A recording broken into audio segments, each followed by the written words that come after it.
You step into an elevator with someone you have never met.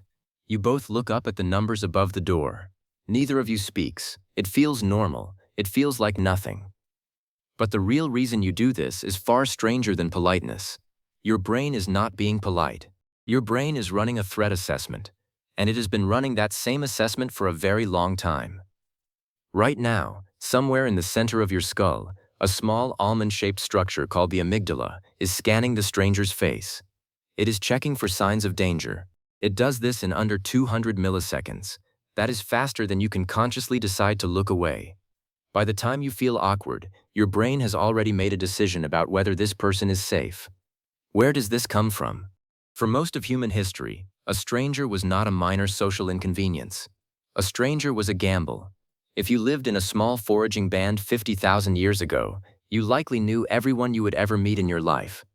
Anthropologist Robin Dunbar studied this directly.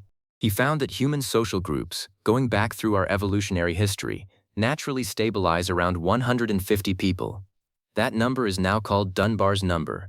It represents the rough limit of relationships your brain evolved to track and trust. Inside that circle of 150, everyone had a name. Everyone had a history.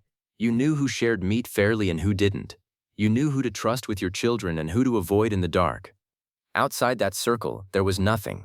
No information, no history. No way to know if a stranger meant to share resources with you or take yours by force. So your brain built a shortcut. A simple, fast, brutal shortcut. Unfamiliar equals unsafe until proven otherwise. That shortcut never went away. It just moved into elevators, subway cars, and crowded sidewalks.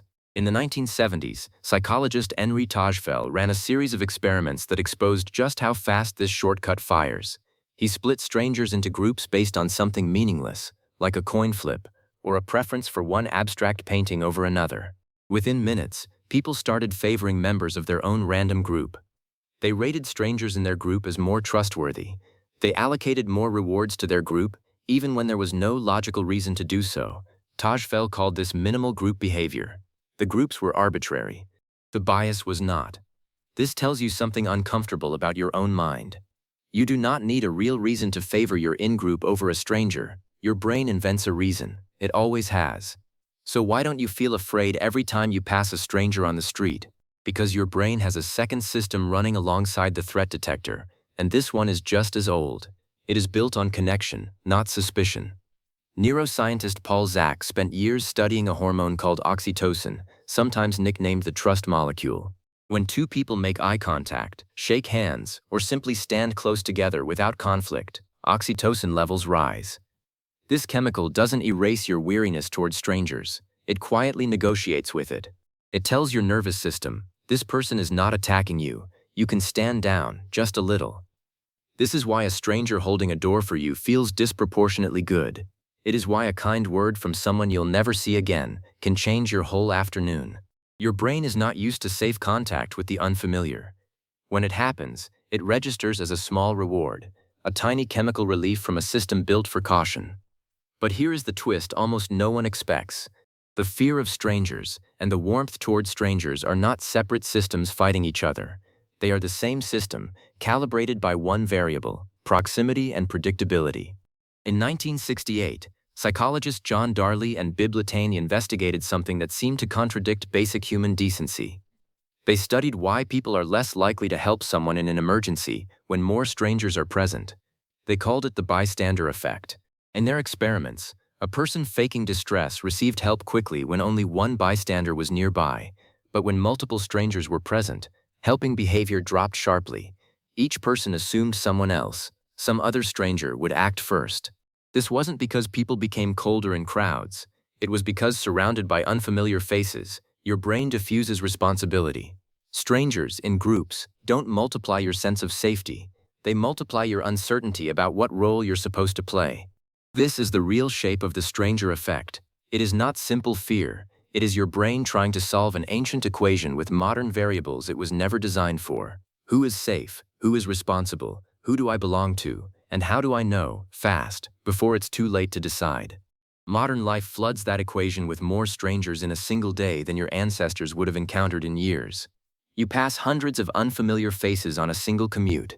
Dating apps put a new stranger in front of you every few seconds.